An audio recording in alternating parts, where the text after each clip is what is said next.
Singapore-based entrepreneur Gadania Wong started her business right as Singapore went into a COVID-19 circuit breaker in 2020. Sova sells mulberry silk products that seek to revolutionize the idea of beauty sleep. But like many small business owners hit by the pandemic, she found things didn't always go smoothly. I had a hard time, just finding factories, manufacturing delays. Everything was, I would say, tougher than I thought it would be.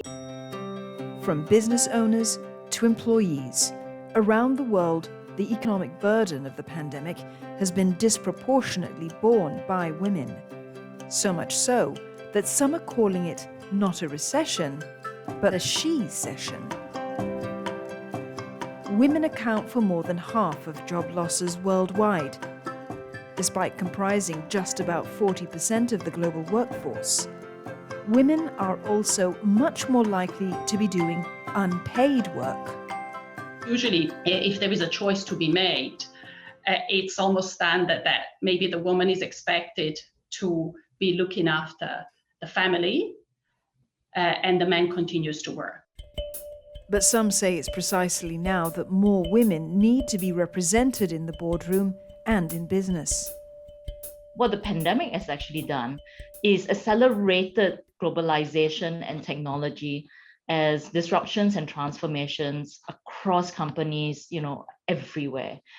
And the desire and the need for women leaders at the board level and the seniorship level really represents the need to have diverse thinking across a board table.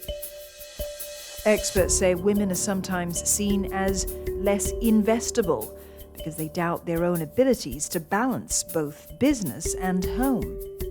So there's always the question, can I do this? For example, if there is an opportunity to be on a board or receive a promotion within an executive position, can I do it with the other commitments that I have? And that's a question that women ask themselves. It's not necessarily a question that others would ask, but because it comes from women, then it may be perceived as lack of confidence.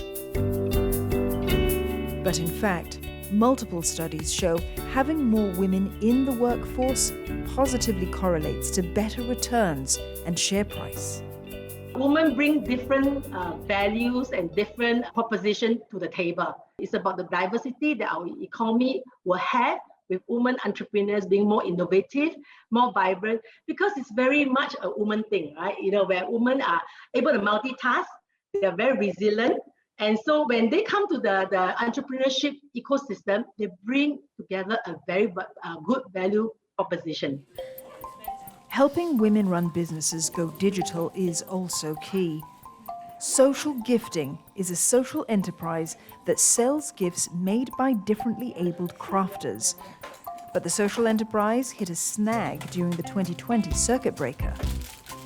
Sales has actually dropped significantly, and we could no longer rely on roadshow and pop-up store due to, all the safe distancing measures that's in place and all. So usually we go for at least one pop-up store a month, and overnight we have 0 pop-up store to go to.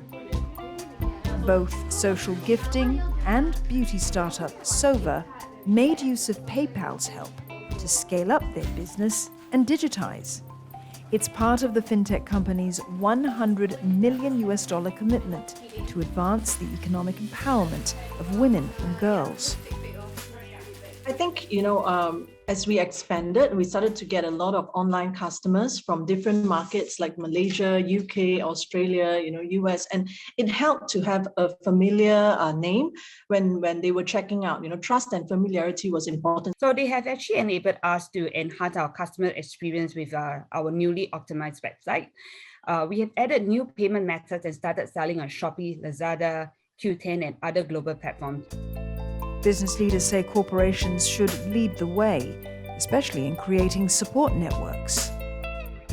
The ability to connect them into a network is very important because it helps them to actually find new avenues for their sources, for their suppliers, avenues for the customer.